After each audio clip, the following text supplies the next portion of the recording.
كشف الأرجنتيني ليونيل ميسي نجم إنتر ميامي الأمريكي عن أفضل 10 نجوم لعب إلى جوارهم خلال مسيرته الكروية الاحترافية التي بدأت مع برشلونة عام 2004.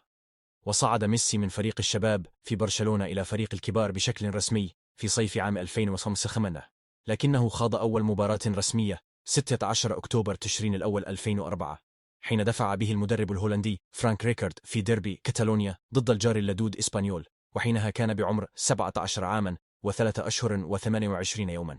وبعد 16 موسما رحل ميسي عن برشلونة بعدما أخفق النادي الكتالوني في توقيع عقد جديد معه بسبب قانون سقف الرواتب، فاتجه إلى باريس سان جيرمان الفرنسي الذي لعب له لموسمين قبل أن يقرر خوض تجربة جديدة مع إنتر ميامي.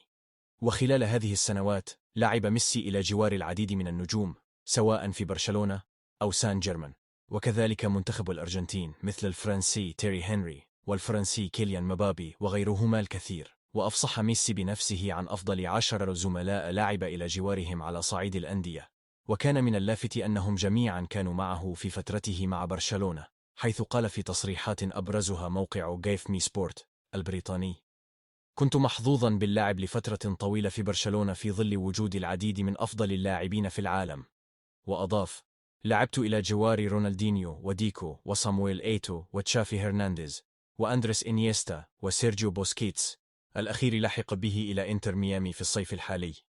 كنت محظوظا بأنني لعبت معهم بنفس الفريق.